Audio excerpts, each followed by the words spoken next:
je vais vous parler du bac pro, et plus particulièrement des bacs pro industriels. Et comme j'ai beaucoup de mauvaises habitudes, j'ai entre autres comme mauvaise habitude de changer le titre de ma communication entre le moment où je déclare ce titre aux organisateurs et le moment où je suis là pour vous parler, quoi. Donc je suis un peu désolé, mais ça portera quand même sur quelque chose qui était indiqué dans le titre qui vous était proposé, à savoir sur une question de déclassement. Alors j'ai changé le titre parce que voilà, pour introduire un autre mot concurrent par rapport à ce mot déclassement, qui est un mot que j'utilise avec plus ou moins de circonspection, mais qui est le mot d'évaluer, quoi. Voilà. Et donc j'ai donné comme titre l'ouvrier bachelier et son bac pro, avec entre parenthèses et avec un point d'interrogation au bout, la question de la dévaluation ou de la valeur fluctuante, ou enfin en tout cas quelque chose qui a à voir avec la valeur de ce diplôme. Alors pour rentrer assez rapidement dans l'objet même, ce que je vais vous dire renvoie à quelque chose que j'avais abordé dans un article qui a été publié il y a une quinzaine d'années, dans une revue de sociologie. Et dans ce texte, dans cet article, j'avais avancé l'idée, donc on était en 2000, une quinzaine d'années après la création des bacs pro, j'avais avancé l'idée d'un désenchantement des jeunes bacheliers professionnels, contraints bien souvent, par le fonctionnement même du marché du travail, d'accepter des emplois d'ouvriers. Je parle là donc plus particulièrement des spécialités industrielles, pas des spécialités tertiaires ou de services. Donc contraints d'accepter des emplois d'ouvriers, alors qu'ils avaient nourri, et parfois ardemment, l'espoir d'échapper, grâce à ce diplôme, à une destinée ouvrière. C'est une chose très importante qu'il faut bien avoir présente à l'esprit, quoi. Parce que si on se penche sur les itinéraires scolaires, sur les parcours scolaires de ces jeunes, on se rend compte que, on sait d'abord une chose, c'est que l'orientation vers le lycée professionnel après le collège est généralement, pour le dire pudiquement, une orientation subie. À savoir que la plupart d'entre eux auraient, comme disent les jeunes de collège aujourd'hui, et le disaient déjà il y a une quinzaine d'années, ils auraient voulu faire comme les autres, c'est-à-dire poursuivre la voie normale. La voie normale. Ce qui veut dire que la voie du lycée professionnel est quelque part une voie pas tout à fait normale. Et que vont vers le lycée professionnel des jeunes à qui on interdit en quelque sorte la poursuite d'études dans la voie normale, au lycée d'enseignement général et technologique, quoi. Voilà. Mais ces jeunes-là qui sont rentrés au lycée professionnel généralement dans des circonstances un peu contraintes, pas tous, mais pour une grande part d'entre eux, et je pense que vous en faites très souvent l'expérience vous-même, puisque si j'ai bien compris, vous êtes enseignant dans ces structures-là, certains de ces élèves, ils trouvent tout d'un coup leur compte. Ils découvrent quelque chose à quoi ils ne s'attendaient pas, à des formes d'éducation différentes, d'enseignement différents, plus ancrées, plus en lien avec une pratique effective, sans que pour autant ça les éloigne des questions plus théoriques, pour le dire comme ça, quoi. Ils trouvent dans cette nouvelle structure d'enseignement, où donc on s'adresse à eux de manière différente aussi, tout d'un coup, quelque chose qui peut être de l'ordre du plaisir, et donc un désir de s'investir dans leur formation et de faire ce qu'ils sont en train de faire, de le faire vraiment. Et j'ai le souvenir par exemple d'un jeune bachelier professionnel qui avait fait à l'époque le bac pro EIE, qui me disait, ben voilà, il n'avait pas du tout envisagé d'aller au lycée professionnel, mais il s'est retrouvé dans ce bac pro EIE, et petit à petit, il a eu envie, il est devenu électricien. Voilà. Il n'avait pas envisagé au départ, mais dans le cursus d'études lui-même, il l'est devenu, quoi. Et dans ce cursus, si on va un peu plus loin encore, je veux dire, ces jeunes qui, tout d'un coup, ils prennent du plaisir et s'investissent dans leur formation, ont tout d'un coup, se réveille chez eux quelque chose qui avait été un peu éteint auparavant, Et ils se disent, mais après tout, pour le dire de manière triviale, je ne suis pas plus con qu'un autre, et je pourrais très bien poursuivre mes études après le baccalauréat professionnel. Ou alors, en tout cas, profiter de ce baccalauréat professionnel pour sortir d'un destin ouvrier et accéder à quelque chose d'autre, quoi. Voilà, une position intermédiaire entre la production proprement parlée et le bureau des méthodes. On se rapprocher du bureau des méthodes, enfin s'occuper de gestion de la production, de choses comme ça, quoi. Je veux dire, être un peu plus loin du faire immédiat sur la matière et sur donc, la production elle-même, quoi. Et dans cette ambition qui naît tout d'un coup, je veux dire, cette ambition est aussi étayée par une certaine forme la forme que prend la formation elle-même, qui met l'accent quand même beaucoup sur des aspects, si on prend un bac pro comme celui qui s'appelle productique, et qui met nettement l'accent sur les procédés, sur la maîtrise des procédés, sur l'optimisation des procédés, etc., quoi. Voilà. Quelque chose qui perdure dans le dernier numéro de Formation Emploi consacré aux 30 ans du Bac Pro. Il y a un article de Patrick Venot et d'une camarade à lui, j'oublie son nom à l'instant, mais où ils mettent en évidence ce côté, cette tentation qui existe toujours dans les formations de lycée professionnel, de mettre l'accent sur quelque chose qui éloigne un peu du terrain pour aller vers une conception plus générale de la formation, plus théorique de la formation, quoi. Alors tout ça, pourquoi j'évoque tout ça? C'est parce que ces jeunes, effectivement, pour certains d'entre eux, il y a ceux qui décrochent, bien sûr, il y a ceux qui vivent leur petite vie au lycée professionnel sans trop d'histoire, et il y a ceux qui s'investissent véritablement, effectivement, et qui souhaitent aller au-delà, et leur souhait d'aller au-delà avait été porté par la formation elle-même. Et c'était très fort dans les années, les premières années du Bac Pro. Ça l'est encore aujourd'hui, je pense, mais ça a été très fort à cette époque-là. Et ces jeunes-là, ont pensé que malgré l'échec relatif à la fin du collège qu'ils avaient contraint d'aller au lycée professionnel, malgré cela, ils pourraient, parce qu'ils sont pour la plupart d'entre eux issus de ce milieu-là, aller vers autre chose qu'une destinée ouvrière qui reproduirait celle du père. Voilà, en général. Alors, j'avais donc parlé à propos de ces jeunes qui, mus par cette espérance-là, se retrouvaient contraints d'accepter des impôts ouvriers, de quelque chose de l'ordre d'un désenchantement. Voilà, la réalité leur infligeait quelque chose qui douchait, d'une manière ou d'une autre, leurs espoirs et les amenait à être ouvriers malgré tout. J'ai en tête, par exemple, un jeune me disant, ben oui, je tourne des manettes. Voilà, je suis derrière un tour ou une machine à commande numérique, peut-être, mais je veux dire, je tourne des manettes comme quelqu'un qui sortait jusque-là de formation avec un BEP ou un CAP. Voilà. Donc, si le diplôme ne leur permettait pas cette ascension sociale rêvée ou cette espérée, il leur permettait quand même, et c'est peut-être ce qui a réduit un peu le désenchantement qu'ont vécu ces jeunes-là, leur permettait malgré tout d'échapper au chômage. Et cette chose-là était importante, d'échapper au chômage. Voilà. Je ne m'attarde pas trop sur cet aspect-là, mais c'était important quand même, quoi. Je veux dire, dans des circonstances de tension sur le marché du travail, de se dire, voilà, ce diplôme-là, même s'il ne me permet pas d'aller vers des emplois au-delà d'ouvriers, me permet quand même d'avoir au moins un boulot et de gagner ma vie, quoi.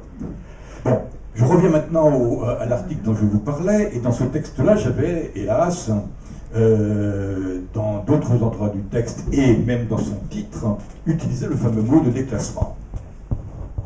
Le titre lui-même de l'article, c'était l'émergence d'un ouvrier bachelier, les bacs pro entre déclassement et recomposition de la catégorie des ouvriers qualifiés.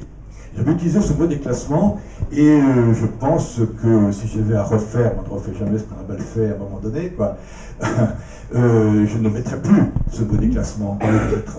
Et j'essaierai aussi de l'éviter dans le corps du texte lui-même, puisqu'il apparaît aussi à différents endroits dans le corps du texte, quoi. Et la question que je me suis posée en pensant à ce que je vous dirai aujourd'hui, c'est bien celle-là. Était-il juste de parler de déclassement? N'aurait-il pas été plus juste, en tout cas plus adéquat, de parler de dévalorisation, voire de dévaluation peut-être, mais c'est peut-être trop économiste comme terme, enfin en tout cas de dévalorisation du bac pro, ou alors d'un ajustement de la valeur du diplôme à un niveau inférieur à celui qui avait été attendu, ou celui qu'on avait vendu aux jeunes qu'on tirait vers les filières du bac pro à l'époque. Est-ce qu'il ne va pas mieux parler, donc, plutôt que de déclassement, prendre acte du désenchantement de ces jeunes et se poser la question autour de la valeur d'un diplôme. Alors, aborder la question de la valeur d'un diplôme, notamment face à un public d'enseignants, ou face à des instances, ou des représentants des instances ministérielles, je ne sais pas s'il y en a encore dans la salle, c'est un peu délicat parce que, voilà, je vais prendre une expression un peu brutale, mais pour dire les choses, c'était Jean-Claude Passeron qui utilisait une des grandes figures de la sociologie française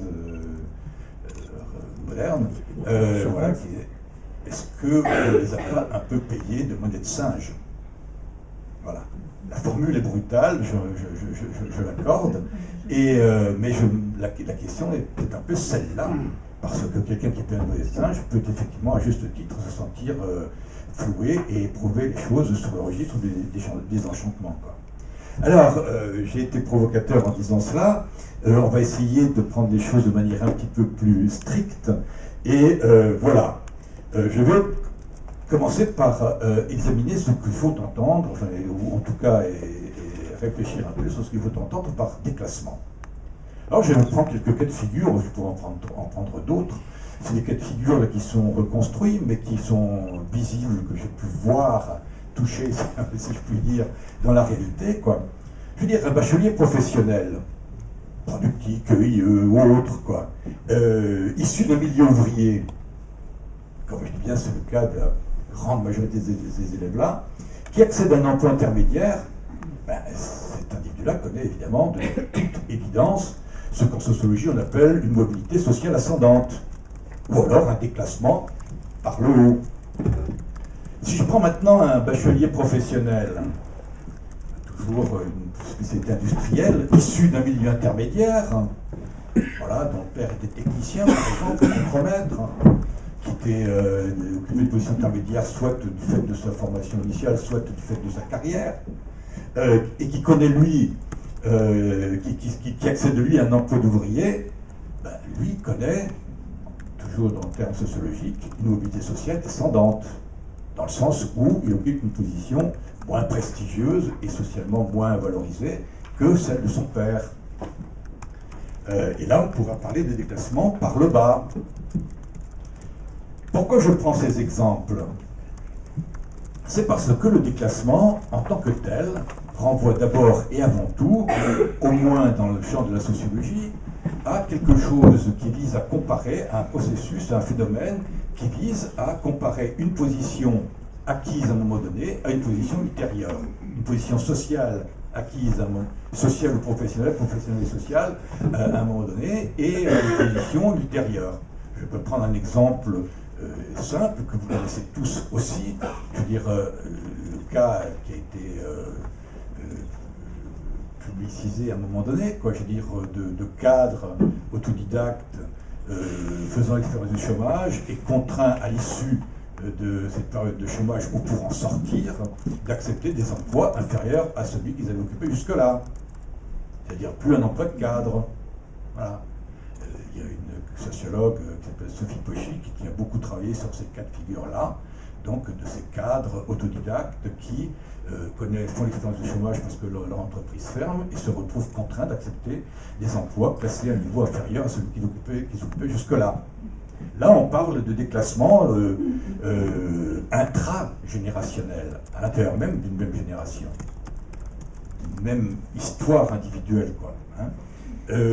Par contre, lorsque l'on compare les positions de la famille dont est issu un jeune à la position qu'il occupe lui, on va parler donc de mobilité intergénérationnelle et donc de déclassement intergénérationnel, qu'on peut mesurer à différents moments de la vie, parce qu'on peut se dire que oui, on peut comparer la position à laquelle est arrivé un individu immédiatement après la formation et donc dans les premières années de sa vie active et se dire bon voilà, c'est pas la même position que le père, Mais on peut aussi se dire à ce moment-là, mais peut-être qu'il réussira malgré tout, en cours de carrière professionnelle, à retrouver la position du père et faire et valoriser son diplôme au niveau auquel il l'espérait. C'est-à-dire qu'au bout de 4, 5, 10, 15 ans, dans l'entreprise ou dans les entreprises qu'il aura connues, retrouver un emploi de contremaître, de technicien, ou voilà. Quoi.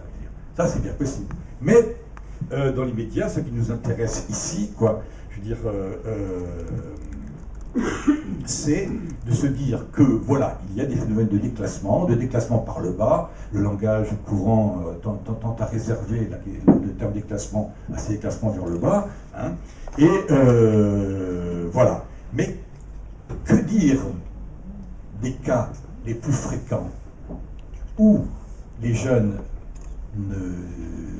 occupent une position identique à celle de leur père, c'est-à-dire des jeunes issus de milieux ouvriers qui deviennent ouvriers avec leur baccalauréat professionnel.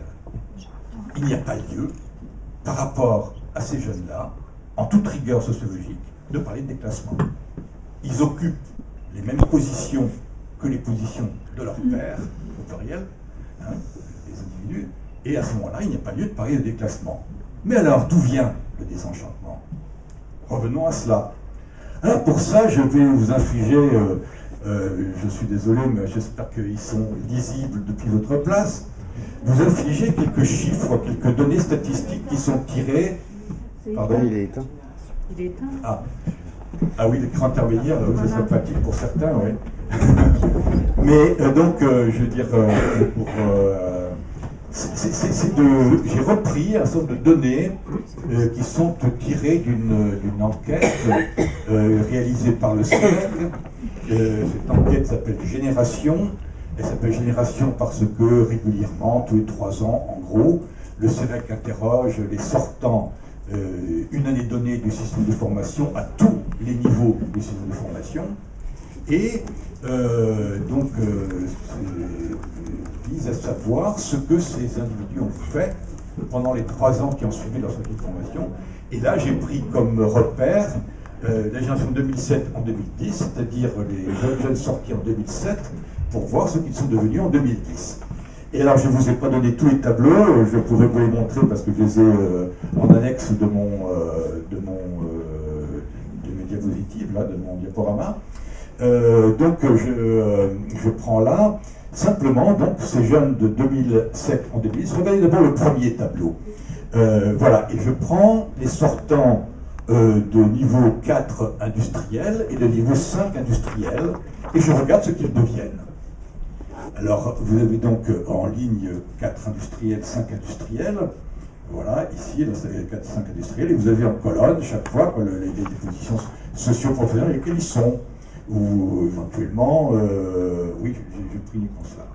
Donc il y a ceux qui sont devenus cadres, ceux qui sont devenus postes intermédiaires, employés qualifiés, employés non qualifiés, ouvriers qualifiés, ouvriers non qualifiés, non salariés, et voilà le total, quoi. Et qu'est-ce qu'on constate quand on regarde cela? On constate que, effectivement, la majorité des sortants au niveau 4 industriel et au niveau 5 industriel, la majorité occupe un emploi d'ouvrier. CAP, BEP ou Bac Pro, parce que pour les 4 industries, il s'agit essentiellement de bacheliers professionnels, occupent des emplois d'ouvriers. La chose est plus nette lorsqu'on regarde les 5, les CAP, BEP, puisque là on a plus de la moitié de ces jeunes qui occupent un emploi d'ouvriers.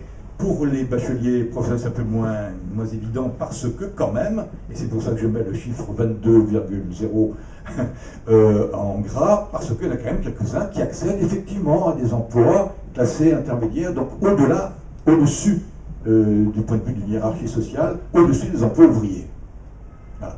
Mais cela dit, effectivement, ça c'est aussi une chose qu'on constate régulièrement dans toutes les enquêtes d'insertion du CEREC dans des enquêtes de génération, on constate que, quel que soit le diplôme, les individus vont en gros vers toutes les positions sociales possibles, avec simplement des focalisations sur certaines. Ici, on constate que les 5 industriels, pour 2,2% d'entre eux, occupent un emploi de cadre. Je ne sais pas très bien de quoi il s'agit, mais bon, parce que c'est une enquête quanti. Mais on voit quand même que la majorité d'entre eux accèdent à l'emploi ouvrier. Voilà. Alors, si maintenant on regarde les 2 tableaux en dessous, de quoi se rend-on compte? j'ai distingué les entreprises qui recrutent ces jeunes selon leur taille. Selon qu'on a 50 employés ou plus, ou 50 ou moins de 50. Tout simplement parce qu'un certain nombre de dispositions législatives changent lorsqu'on passe de moins de 50 à 50 et plus, quoi. Et qu'est-ce qu'on voit à ce moment-là? Il s'agit de comparer les données encadrées sur le tableau, quoi. On voit que dans les 50 et plus, les sortants du niveau 4 industriel sont plus souvent dans les emplois ouvriers, et sur 100 individus qui sortent avec un bac pro, en gros, on a près de la moitié qui devient ouvrier qualifié, contre un peu moins, moins de la moitié pour les sortants de CAP BEP. Si on prend les entreprises de moins de 50 salariés, le profil n'est pas tout à fait le même, puisque 43% seulement des sortants de bac pro ont accédé à un emploi ouvrier, contre 55% des sortants de CAP BEP. Pourquoi cette distinction de taille d'entreprise? Parce qu'on a là un indice fort, me semble-t-il, du fait que les entreprises ne font pas le même usage des diplômés selon leur taille, et que plus précisément encore, la grande entreprise industrielle tend à privilégier aujourd'hui le baccalauréat professionnel, alors que la petite entreprise artisanale continue. C'est quelque chose qui ne vous surprendra pas, je pense, je vois des hochements de tête dans la salle, c'est quelque chose qui ne vous surprendra pas, qui ne m'a pas surpris non plus beaucoup, mais qui est intéressant toujours de vérifier, c'est que la petite entreprise industrielle, elle, continue très largement de privilégier les diplômes classiques, classiques au sens, comme des guillemets autour, au sens donc les diplômes qui faisaient ou qui ont fait pendant un temps la qualification ouvrière par excellence, quoi. Je veux dire, dans les années 70, 60, 70, 80 encore, quoi. Je veux dire, l'ouvrier qualifié, c'est l'ouvrier titulaire d'un CAP. Parfois syndiqué à la CGT, mais pas toujours. Mais en tout cas, titulaire donc d'un CAP. Or, et on a aussi tous plus ou moins cette image du métallo de la région parisienne qui travaillait dans de grandes entreprises précisément où les syndicalisations étaient fortes et où effectivement, voilà, je veux dire, les CAP c'était l'élite ouvrière, quoi. Aujourd'hui, il semblerait bien que ça change profondément, puisque la faveur la préférence pour le CAP BEP, surtout pour le CAP, perdure largement au niveau de la petite entreprise, alors que donc au niveau de la grande entreprise, la chose a changé. Ce qui veut dire que, alors je vous donne là des chiffres, je ne sais pas, j'en suis de combien de temps? Encore 20 minutes. Encore 20 minutes, oui. Donc, ouais. Donc là, je prends, je vous donne des choses en un petit peu plus précis, et je ne vais peut-être pas rester très longtemps sur le tableau du haut, où je prends, où j'ai repris tous les niveaux, voilà, on va peut-être pas s'y arrêter trop, mais on va plutôt s'arrêter à celui qui est en dessous, oui, ça se voit la flèche, donc, en dessous, où on a cette fois-ci, j'ai bien pris le CAP, le BEP, le Bac Pro, le BTS, qui sont les diplômes marquants, quoi, hein, de la filière professionnelle, quoi. Et on voit effectivement que dans les 50 salariés et plus, c'est-à-dire cette partie-là du tableau, cette partie-là, voilà, dans les 50 et plus on monte dans la hiérarchie des diplômes, et plus on a d'individus qui accèdent à des emplois d'ouvriers qualifiés. Sur 100 individus arrivent avec un BTS qui sont employés donc, voilà, comme ouvriers, ben, 90% d'entre eux occupent un emploi d'ouvrier qualifié. Il y en a plein qui vont ailleurs, hein, mais 90% d'entre eux qui occupent un emploi d'ouvrier qualifié. Et on voit bien 73, 77, 88, 90. Et évidemment, sans surprise, on a les hiérarchies inverses lorsqu'on va vers l'entreprise de moins de salariés, où on passe de 82 à 74, à 75, bon, c'est pas tout à fait régulier, mais 59, quoi. Voilà. Alors je vais viens pas beaucoup plus parce que ce tableau-là reprend en quelque sorte ces données et nous permet, et il m'a semblé intéressant, au-delà des pourcentages qui sont toujours parlants bien sûr, mais de vous donner quand même aussi des données de volume. Du volume cette fois-ci, quoi. Donc le tableau du haut, on retrouve les générations 2007-2010, voilà, qui deviennent ouvriers qualifiés. Parmi ceux qui deviennent ouvriers et ceux qui sont ouvriers qualifiés ou ouvriers non qualifiés, selon donc qui sont dans une grosse ou une petite entreprise. Je ne refais pas le commentaire que je vous ai déjà fait, mais si on prend cette fois-ci les effectifs, si on considère les effectifs et qu'on les considère en quelque sorte verticalement, on se rend compte que le gros employeur, les entreprises qui absorbent la plus grande part des jeunes ouvriers en France aujourd'hui, en 2010, enfin presque aujourd'hui, je veux dire, ça reste quand même des entreprises de moins de 50. Je veux dire, on a 27 000 individus qui sont ouvriers dans l'entreprise de moins de 50 contre 13 000 dans l'entreprise de plus de 50. Donc l'entreprise qui absorbe, enfin le type d'entreprise qui absorbe le plus d'ouvriers, ça reste la petite entreprise artisanale, celle qui favorise, qui marque nettement une préférence pour le CAP ou le BEP. Alors que l'entreprise la grande entreprise qui marque une préférence très nette pour les plus diplômés, on recrute qu'un tiers, n'occupe qu'un tiers de ces jeunes qui sont devenus ouvriers, quoi. Voilà. Et on peut constater par exemple voilà, que si dans l'entreprise artisanale, disons vite, on a près de 10 000 ouvriers qualifiés pour un peu plus de 5 000 bac pro, hein, des ouvriers qualifiés, des titulaires de CAP contre, disons, 6 000 titulaires de CAP. Ces chiffres s'inversent quand même dans l'entreprise de 50, puisqu'on a 2600 pour 4000 et quelques. Voilà. Alors, je ne veux pas rester trop longtemps sur toutes ces données chiffrées. Il a fallu faire un petit détour par là, toujours un peu aride, mais bon, ça permet de fixer des choses. Qu'est-ce que ça veut dire? Ça veut dire que la valeur d'un diplôme, on voudra peut-être en revenir sur cette question de la valeur d'un diplôme, est soumise à de nombreux effets. Il y a plusieurs facteurs qui influent sur la valorisation ou la valeur du diplôme. J'ai mis entre parenthèses capital scolaire parce que les sociologues aiment bien parler comme ça, enfin ceux de la tradition bourdieusienne aiment bien parler comme ça, mais en gros on peut mettre diplôme, c'est pareil, quoi. Enfin j'emploie après capital social et capital, voilà, et donc c'est pour ça que j'ai mis entre parenthèses capital scolaire.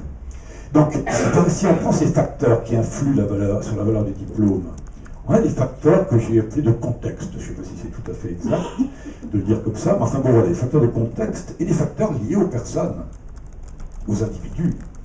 Parmi les facteurs de contexte, il y a quand même 3 gros facteurs qui jouent. Hein. Il y a ce que j'ai appelé la préférence des employeurs. On l'a vu sous l'aspect de la taille de l'entreprise.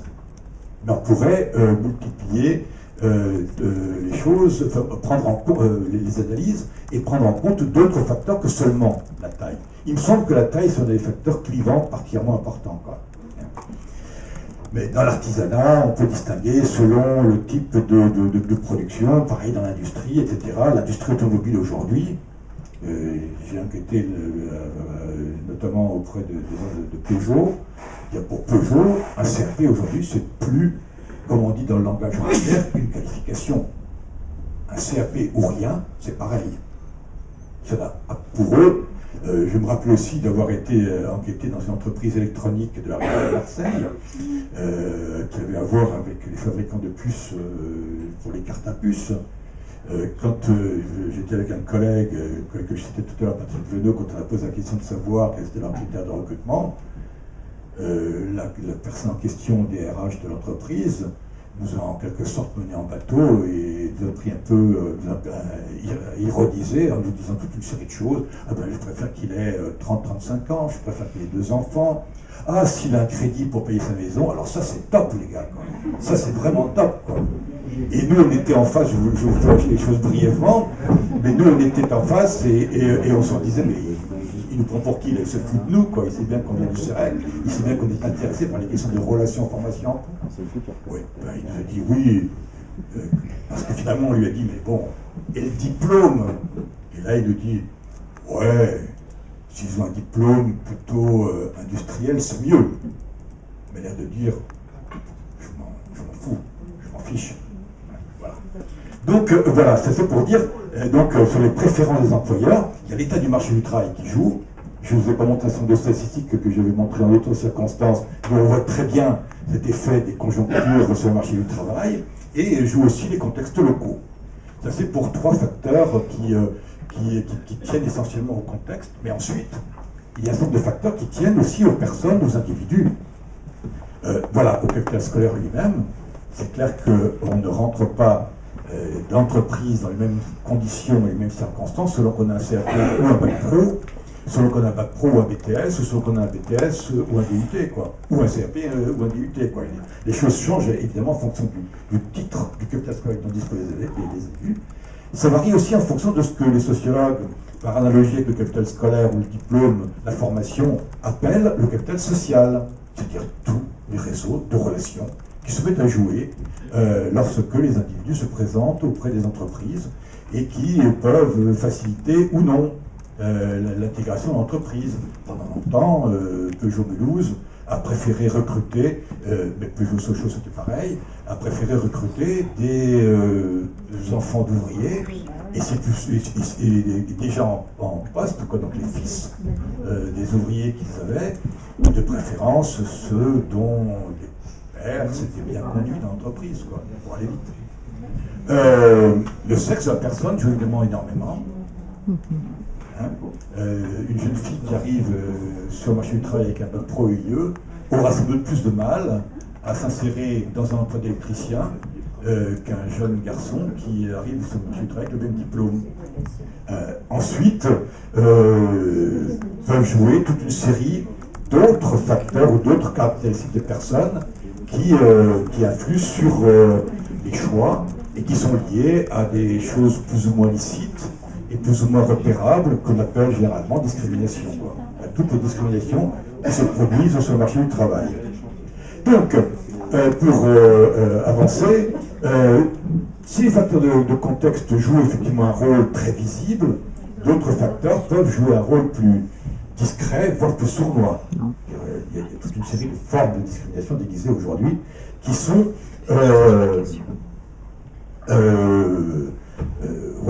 des discriminations qui sont assez difficilement visibles ou difficiles de prouver en tant que telles, quoi.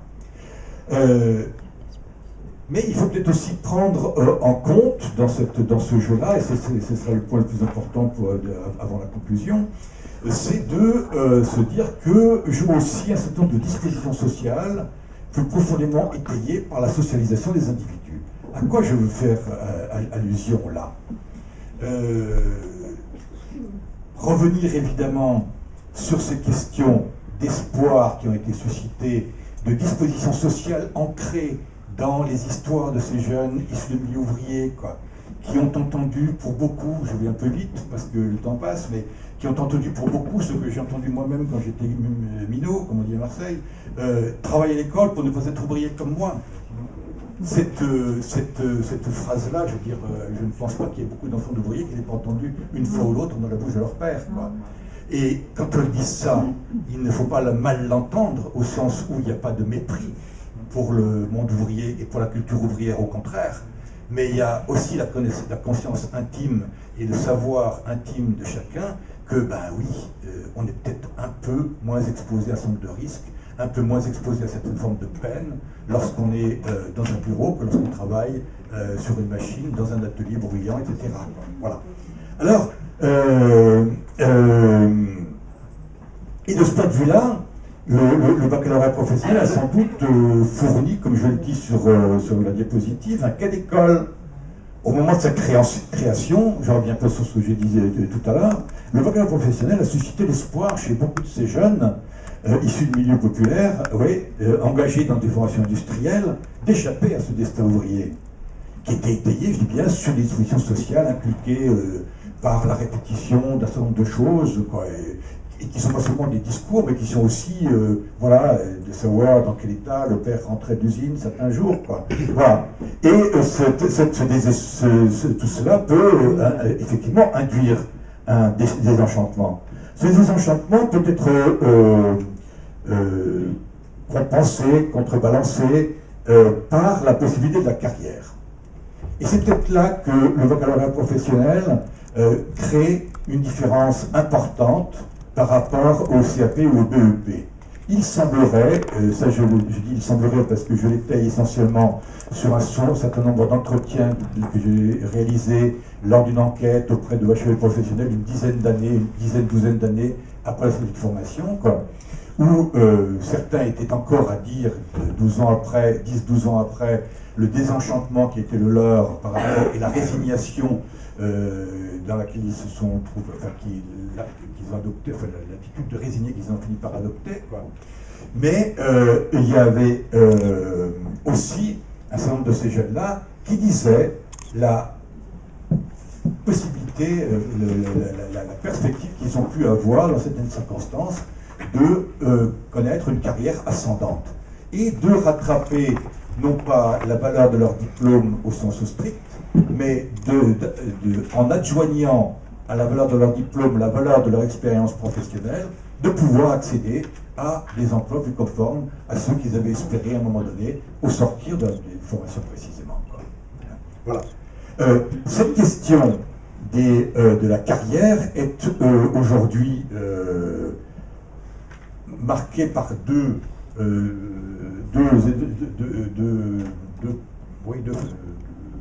points, enfin il faut que je fasse deux remarques, quoi.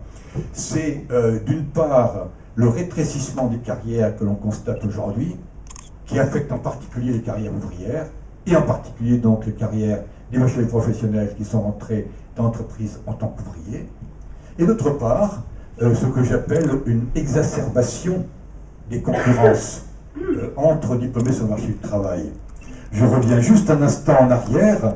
Si on a un tableau comme celui-ci, on peut voir les destins des sortants de CAP ou de BEP et les confronter à ceux de Bac Pro de BTS, c'est que pour l'accès aux emplois ouvriers aujourd'hui, qui était pour ainsi dire réservé aux titulaires de CAP et BEP à l'époque heureuse des 30 glorieuses, comme on dit, voilà, parce que l'état du marché du travail était tel que d'avoir un CAP ou puis dans la suite un BEP garantissait quasiment l'accès à un emploi d'ouvrier. Et on n'en avait peut-être pas assez, ce qui faisait que l'accès à la qualification ouvrière était ouvert aussi à ceux qui faisaient d'une expérience, d'une carrière, d'une expérience dans l'entreprise. Mais aujourd'hui, la plupart de ces jeunes se trouvent concurrencés par le haut, précisément. Ce qui veut dire que, on peut dire de manière un peu triviale, des bacs pro viennent piquer le boulot des BEP, des BTS viennent piquer le boulot des bacs pro, etc., quoi. Voilà. Donc ça pose des questions très importantes sur la relation formation-emploi, mais aussi sur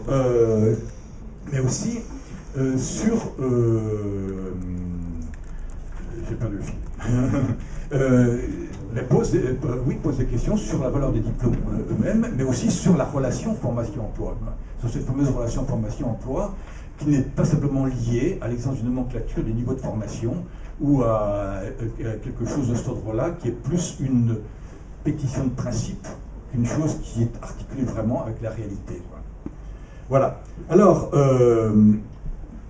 je finirai en disant que la valeur du diplôme des bacheliers professionnels, leur bac pro, cette valeur, elle a profondément évolué selon différents registres. Je veux dire, petit à petit, les sortants de lycée professionnel, de baccalauréat professionnel, se sont rendus compte à l'évidence de ce que permet leur diplôme, au-delà de ce qui a peut-être été agité à un moment donné comme possibilité pour les motiver. Que cet ajustement s'est fait petit à petit et que cet ouvrier bachelier qui m'intéresse particulièrement, parce que, pas seulement parce qu'à une époque il y a eu un délire autour des, voilà, comme au Japon, des ouvriers bacheliers, quoi. Une première ministre, vous voyez de qui je parle, parce que la seule qui a été première ministre, quoi, qui avait beaucoup évoqué cette question-là. Mais je pense que cette question de l'ouvrier bachelier est une question très importante. Et que cet ouvrier bachelier n'est pas simplement un ouvrier qui a un baccalauréat, qui aurait non pas un CAP ou un BEP, mais un baccalauréat. C'est un ouvrier qui a été produit de manière différente dans les filières de lycée professionnel d'aujourd'hui et qui est un ouvrier qu'on a non pas formé essentiellement à un savoir technique, à une culture technique, mais que c'est un ouvrier bachelier qu'on a, au-delà de cette culture technique approfondie, c'est certainement, par les 2 années ou l'année de plus par rapport au CAP-BEP, mais un ouvrier bachelier qui a été formé aussi à quelque chose qui a à voir avec l'optimisation des processus industriels. On est rentré, peut-être, diraient les Naviliens, les partisans de Pierre Naville, hein, une des grandes figures de la sociologie française, de la sociologie du travail en France. On n'est peut-être pas tout à fait dans l'ère de l'automatisme social, mais on est entré dans un système de production dans lequel ce qui est important, essentiellement demandé à l'ouvrier, c'est la capacité qu'il a à intervenir sur un processus de plus en plus fluide. François Vatin, un autre sociologue du travail, parle de fluidifier le processus de production. Que cet ouvrier bachelier est un ouvrier qui a été formé à cela, à cette exigence d'optimiser, de faire en sorte que le processus de production soit interrompu le moins souvent pour assurer précisément la productivité et les conditions imposées par l'entreprise pour la réalisation du produit. Je ne vous donnerai pas la citation de Pierre Naville que j'avais montré à Lille il y a quelques semaines dans un colloque aussi consacré au baccalauréat professionnel. Mais il me paraît important de dire que la valeur, si vous voulez, pour clore sur la question de la valeur, que la valeur de ce diplôme s'est petit à peu ajustée à un marché du travail qui en fait d'abord et avant tout un diplôme d'ouvrier, mais peut-être un diplôme qui permet donc d'accéder à des emplois d'ouvriers, mais à des emplois d'ouvriers plus particulièrement dans le secteur industriel, où cet ouvrier-là est un ouvrier qui doit d'abord et avant tout participer à l'optimisation des processus de production. C'est pour ça que je citais dans la diapositive que vous avez sous les yeux actuellement cette phrase de Stéphane Beau, un autre sociologue, qui parle de meurtre du père ouvrier, parce qu'il expliquait précisément comment, dans cette exigence de former un ouvrier qui intervient sur le processus et qui optimise les processus de production, il y a en jeu tout ce qu'une certaine culture ouvrière avait à une époque donnée, produit comme forme de résistance à ce que, dans un langage un peu suranné, vous me pardonnerez, on appelait l'exploitation du travail. Voilà.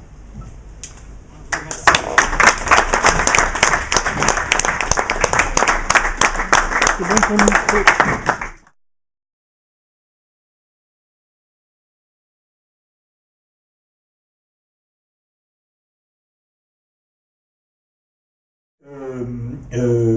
Il y a sans doute des différences.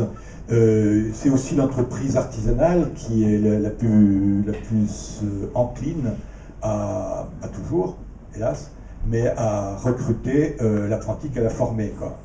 Ce qui est peut-être moins vrai dans d'autres secteurs, quoi. Mais effectivement, oui, il subsiste dans les éléments que je notais tout à l'heure sur les facteurs qui peuvent influer sur la valeur d'un titre professionnel ou d'un diplôme, je veux dire, il est clair que dans les préférences des employeurs, par exemple, je ne l'ai pas cité, mais vous faites bien de m'y rappeler, la préférence de certaines entreprises pour des jeunes formés par apprentissage est nette et joue un rôle dans la valorisation possible du diplôme.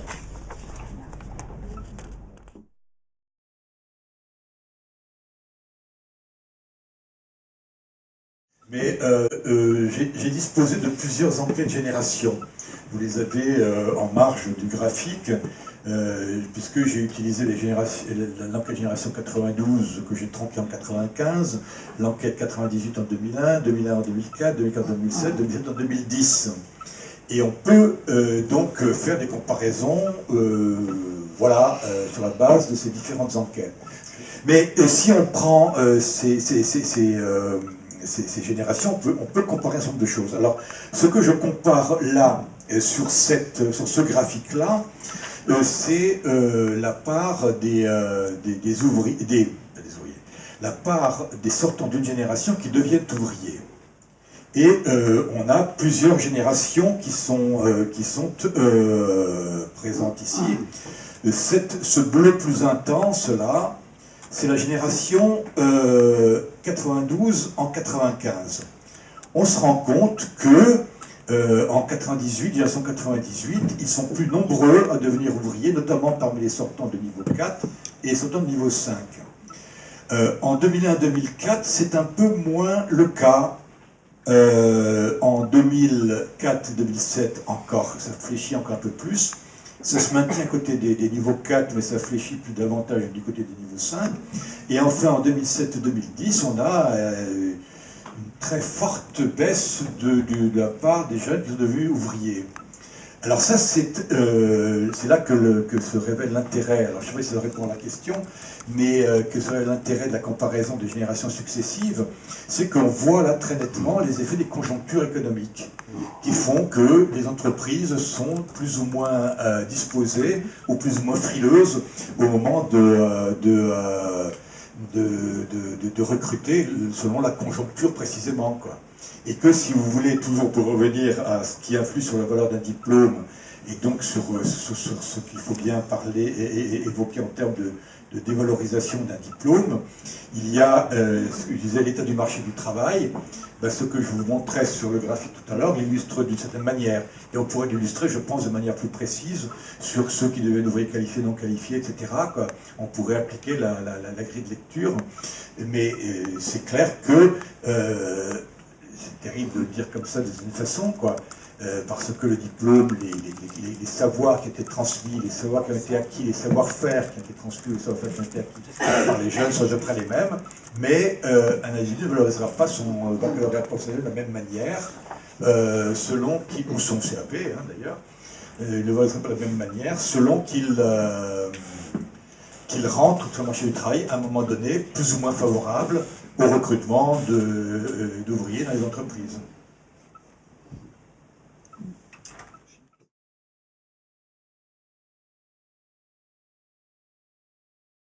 Mais si on prend l'histoire, je ne sais pas si vous avez évoqué cette histoire du bac pro depuis 85 jusqu'à aujourd'hui, mais peut-être aussi avant qu'il soit créé, quoi. Les grandes entreprises industrielles ont quand même joué un grand rôle dans la définition de ce diplôme. Et le diplôme répond, c'est pas pour rien dans le fait que l'entreprise artisanale préfère le CAP ou le BEP. Il y a sans doute ce qu'on appelle des effets d'hystérésis, c'est-à-dire, voilà, dans ces petites entreprises-là, le patron a souvent fait un CAP, peut-être par apprentissage, etc. Un CAP, il sait ce que c'est, il sait ce qu'il peut attendre d'un jeune qui a un CAP, il va avoir plus confiance dans le fait de recruter un CAP, voilà. Il y a quelque chose qui joue là, qui est de l'ordre des représentations que les individus ont dans leur tête, représentations sociales, hein, je veux dire, la valeur symbolique du diplôme CAP, quoi, voilà. Et ils vont donc se régler sur ça. Mais en même temps, ils ont une certaine défiance, effectivement, par rapport à des jeunes qui pourraient être plus diplômés. Et là, vient jouer je me suis moins attardé, parce que je ne voulais pas rentrer dans ces questions-là aujourd'hui, mais sur vraiment, j'ai bien ce que le bac pro, le cursus de bac pro apporte à ces jeunes, au-delà de ce qu'on peut appeler rapidement une culture technique, quoi. Je veux dire, au-delà de cette culture technique, dans le papier dont je vous parlais, je parlais de culture industrielle, c'est que, oui, je pense que ça sera la même chose, j'en ai rediscuté avec Tony Renard à ce sujet-là sur les bacs pro, coiffure éventuellement. ces diplômes-là sont définis essentiellement par rapport à des réquisites qui viennent de l'entreprise qui vise à inscrire les productions quelles qu'elles soient dans un flux. Je veux dire, dans un petit salon de coiffure, ben, voilà, la coiffeuse ou le coiffeur, il fait tout, le shampoing, la coupe, il raconte des blagues, enfin il fait tout ce qu'il faut, quoi. Je veux dire, dans les salons de coiffure plus importants, plus gros, on instaure une division du travail, et cette division du travail induit elle-même toute une série d'exigences par rapport à, ben, il ne faut pas que celle qui fait les shampoings ou celui qui fait les shampoings, ben, pendant une demi-heure, il n'y a rien à faire parce qu'on a mal organisé le procès en quelque sorte, quoi. Et donc, ces diplômes, comme le baccalauréat professionnel, me paraissent être une génération différente des diplômes plus anciens, précisément parce que, en tant que diplôme professionnel, ils sont très profondément marqués par ces exigences d'optimisation des flux de production, quoi. On avait, je me souviens je ne sais plus de l'auteur de ce texte, mais enfin, qui proposait une partition des diplômes classiques en disant, voilà, il y avait le CAP, le BT, le BTS. Voilà, c'est une famille de diplômes. Il y avait après le BEP, le bac techno et le DUT, une autre famille de diplômes. Il me semble que le baccalauréat professionnel constitue aujourd'hui un diplôme encore décalé par rapport à cela. Alors je ne sais pas dans quelle filiation il faudrait le mettre, mais peut-être qu'il n'y a pas besoin de mettre dans une filiation, mais que c'est un diplôme dans une autre filiation, précisément parce que ce diplôme-là, je parle bien sûr toujours plus des diplômes industriels que des diplômes tertiaires, hein, auxquels je me suis moins intéressé, mais voilà, on est dans une filiation un peu différente, précisément ce que ces diplômes-là sont pour aller vite des diplômes industriels, quoi. Voilà.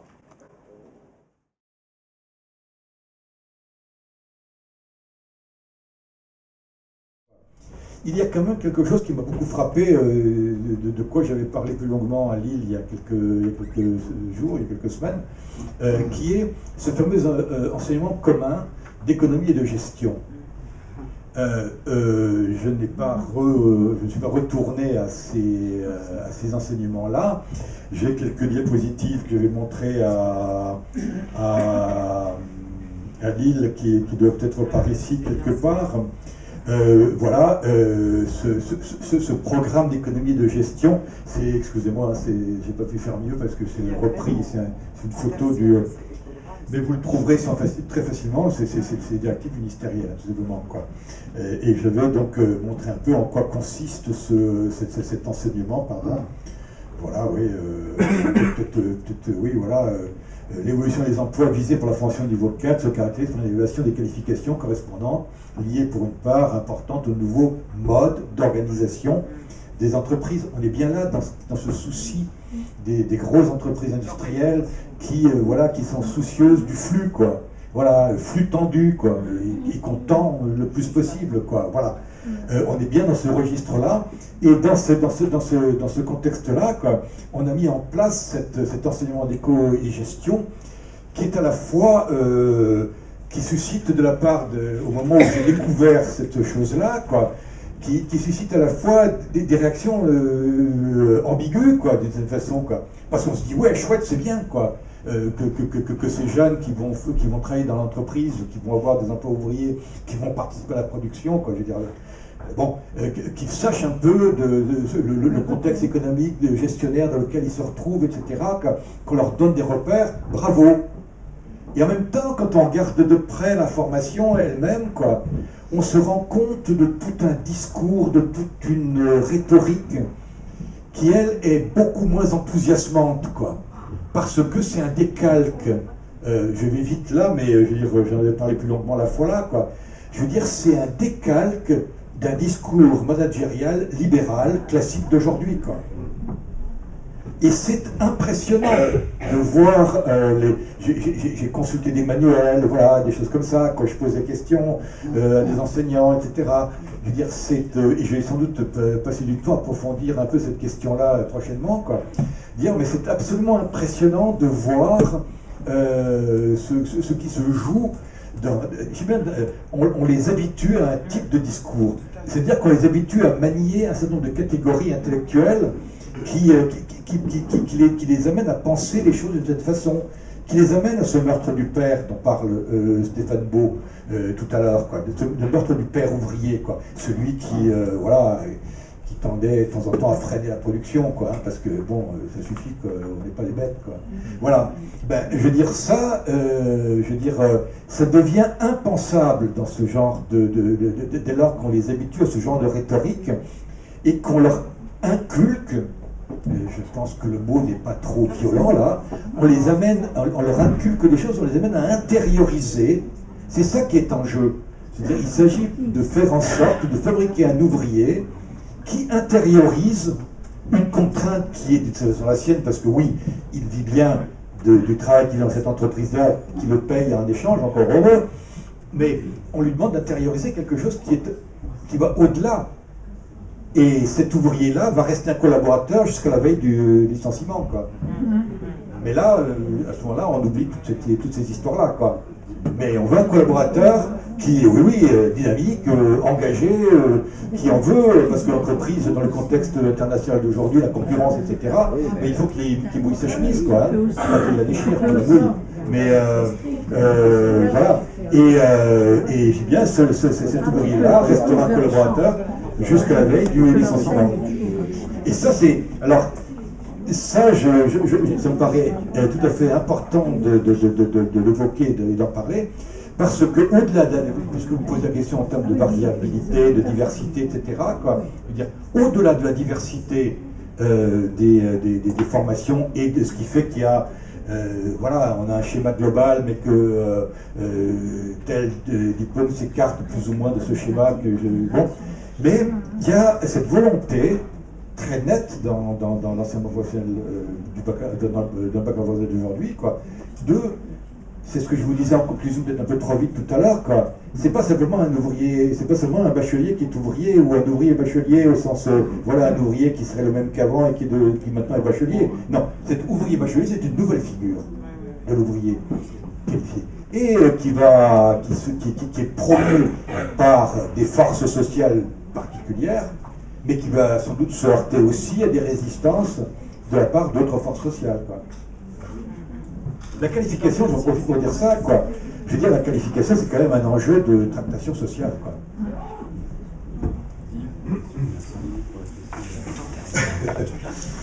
Oui, c'est un peu dans le... Ouais. Dans le prolongement, là. Pardon, excusez-moi. Excusez-moi, je ne vous regardais pas, oui. Voilà. C'est un peu dans le prolongement, là, de la dernière intervention. Est-ce qu'il y a des données sur la qualité du travail vécu par ces bacheliers ouvriers? Oui.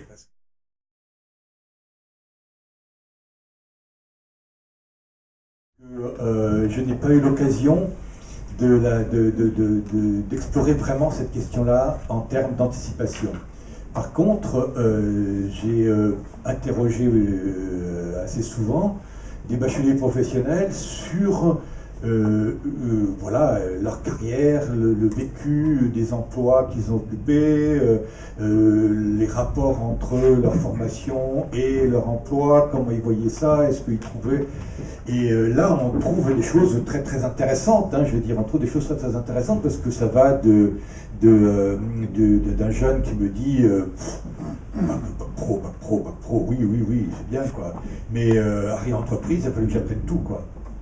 On a ça d'un côté, des formations aussi radicales et qui pourraient être inquiétantes pour nous d'une façon, quoi.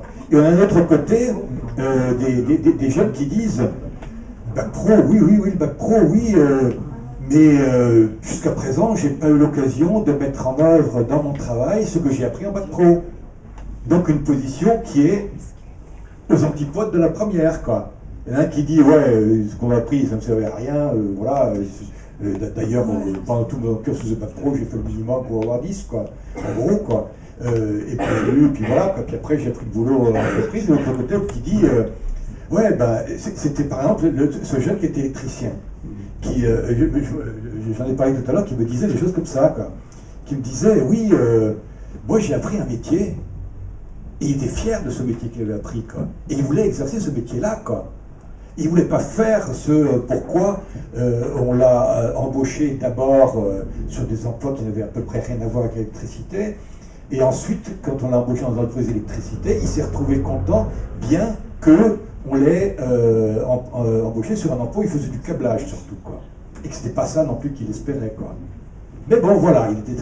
Donc, si vous voulez, il y a cette très grande diversité, là aussi, pour reprendre votre mot, des situations de comment ces jeunes-là vivent leur insertion dans l'entreprise elle-même, quoi.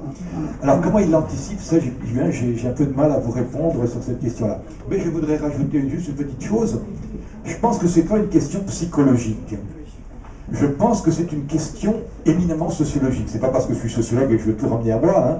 Mais enfin, on a tendance à ça parfois. Mais je veux dire, c'est pas une question de bonne volonté ou de. C'est une question de disposition dans lesquelles on a mis ces individus-là, quoi. Et je reviens à ce que je vous disais tout à l'heure, quoi. À travers cette inculcation d'un langage particulier en économie-gestion, par exemple, on les dispose d'une certaine manière par rapport à la réalité qu'ils vont rencontrer. On les dispose, c'est-à-dire que voilà, on les met dans une position qui les amène à rentrer dans le jeu qu'on attend d'eux. Je dis jeu sans vulgarité, hein, je veux dire, parce qu'il y a des règles, quoi, je veux dire, qui sont un peu des règles d'un jeu, quoi. On leur demande de rentrer, on les met en état d'avoir un comportement conforme à ce qui est attendu. Et ça, c'est éminemment sociologique, pédagogique. C'est quelque chose qui est lié à comment, dans la France d'aujourd'hui, on a décidé de former les ouvriers, quoi. Je pense que c'est ça, surtout. On dirait qu'il y a les deux. Peut-être, mais on peut en discuter. Plus longuement, là, je prends... Voilà. Bon, on va clôturer cette matinée en remerciant chaleureusement Henri et Gert.